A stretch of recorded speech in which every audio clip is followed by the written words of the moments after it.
मान्यवर, वंदे मातरम का अपमान बिल्कुल नहीं होना चाहिए, ये हमारी पार्टी का भी मानना है।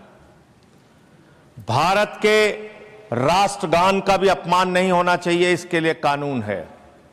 भारत के तिरंगे का भी अपमान नहीं होना चाहिए, इसके लिए भी कानून है।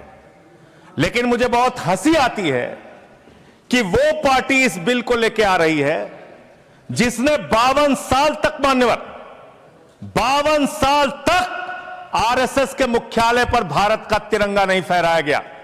भारत के तिरंगे का अपमान किया इन लोगों ने। सदन की परंपरा मुझे अपनी बात करने दीजिए, प्लीज। मैं अपनी बात करने दीजिए। आप कहिए, लेकिन आप वही बात कर सकते हैं जो सदन की परंपरा।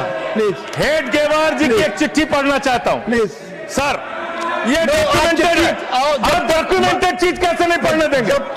एक मिनट आप डॉक्यूमेंटेड चीज कैसे नहीं पढ़ने देंगे? हम बता रहे, माननीय संजय, मेरा समय रोकिए सर, मैं बता रहा हूं, मेरा समय रोकिए। आप माननीय सदस्यगण, किसी भी डॉक्यूमेंटेड चीज को आपको रखने का तब अधिकार है जब माननीय चेयरमैन से आप परमिशन लेते हैं। चूंकि परमिशन नहीं है, इसलिए मैं इसकी इजाजत नहीं दे सकता। आप विषय पर बोले। माननीय Sanjay ji, please take your seat. मान्यवर, आज वो लोग वंदे मातरम के खिलाफ सख्त कानून बनाने की बात कर रहे हैं। एक पत्रिका है ऑर्गेनाइजर 1949 में, जिसने लिखा राष्ट्रगान आइटम ऑफ एंटरटेनमेंट है। आपने हमारे राष्ट्रगान का अपमान किया, उसके खिलाफ कार्रवाई होनी चाहिए। उन लोगों के खिलाफ, उन संस्थाओं के खिलाफ जिन्होंने राष्ट्रगान के खिलाफ लिखा, जिन्होंने तिरंगे का अपमान किया। हेडगेवार जी ने अपने संघ के स्वयंसेवकों को 1930 में पत्र लिखा, 1930 में पत्र लिखा। सर, आप संजय जी, मुझे अपनी बात कहने दीजिए।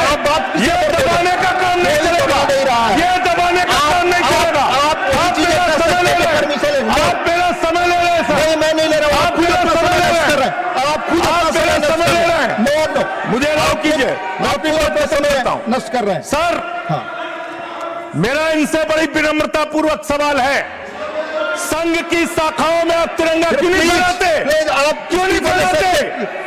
जो आप वंदे मातरम की बात कर रहे हैं, जो ऑर्गेनाइजेशन वंदे मातरम हम भी लगाते हैं। नहीं बोलते, सुन लीजिए, खत्म कर रहा हूं सर। हाँ बोलिए। वंदे मातरम हम भी लगाते हैं। वंदे मातरम का मतलब होता है मातृभूमि की वंदना। भारत माता की जय हम लगाते हैं, मतलब होता है भारत माता की जय। पूरी दुनिया में हम अपनी भारत माता की जय जयकार करते हैं। आप उन भारत माता की बेटियों के सर तोड़ते हैं दिल्ली में,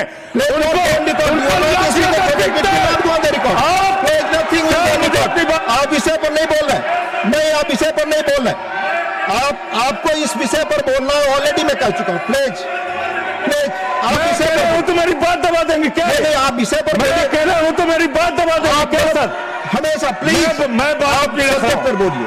मुझे अपनी बात कहने दीजिए सर। हाँ बोलिए, मुझे अपनी बात कहने दीजिए। आप समय से मातृभूमि की वंदना, मातृभूमि की वंदना तब होगी जब भारत माता के बेटे बेटियों का आप सम्मान करेंगे। मातृभूमि की वंदना तब होगी जब भारत के किसानों का आप सम्मान करेंगे। मातृभूमि की वंदना तब होगी जब हिंदुस्तान के मजदूरों का आप सम्मान करेंगे। आप सबका शोषण कर रहे हैं, सबके ऊपर लाठियां चला रहे हैं। अरे सर, अंतिम लाइन खत्म कर रहा हूं sir. Ashok Kumar, no, you are not interested in speaking now. आपको अधिक समय दिया मैंने संजय जी, 1 मिनट। हाँ बोले संजय जी, बोले कंट्रोल करें, बोले। आपको अधिक समय मैंने दिया, कंक्लूड करें। आप बोले संजय जी, प्लीज। मैं खत्म कर रहा हूं। बोलिए सर।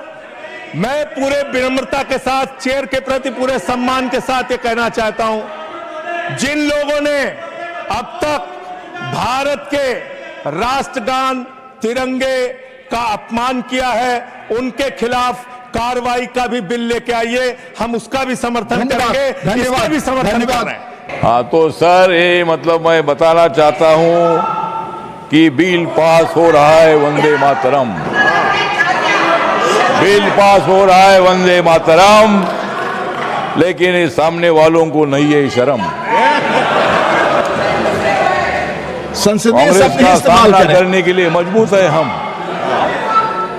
कांग्रेस का सामना करने के लिए मजबूत है हम, और नरेंद्र मोदी और अमित शाह में बहुत है दम।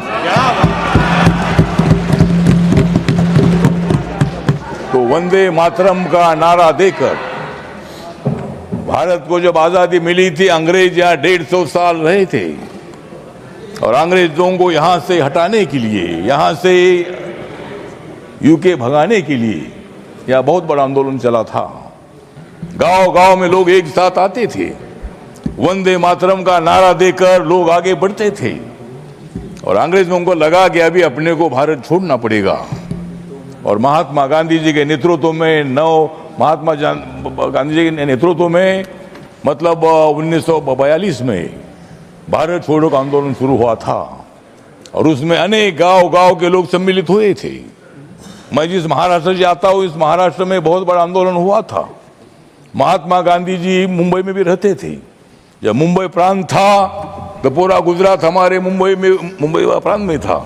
मतलब हमारा जो उत्तर महाराष्ट्र है, मुंबई है, पश्चिम महाराष्ट्र है, कोकण है, ये सब एरिया मुंबई प्रांत में था। और नागपुर हमारी मध्य भारत की राजधानी थी।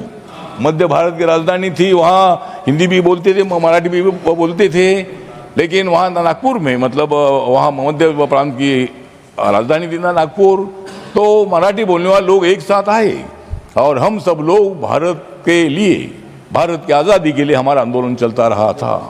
पूरे देश भर के लोग इस आंदोलन में खड़े रहे और 15 अगस्त 1947 को देश को आज़ादी मिली। वंदे मातरम का नारा जगह जगह पर दिया जाता था। वंदे मातरम का नारा गांव में हो, शहर हो, हर जगह पर ही नारा दिया जाता था, क्योंकि तब होता था वंदे मातरम का नारा, तब दिया जाता था वंदे मातरम का नारा और जाग जाता था भारत सारा। और आज मैं बताना चाहता हूं कि नरेंद्र मोदी जी है इस देश में चमकने वाला तारा। नरेंद्र मोदी जी इस देश में चमकने वाला तारा, अरे सामने वालों को बजा देंगे हम 12।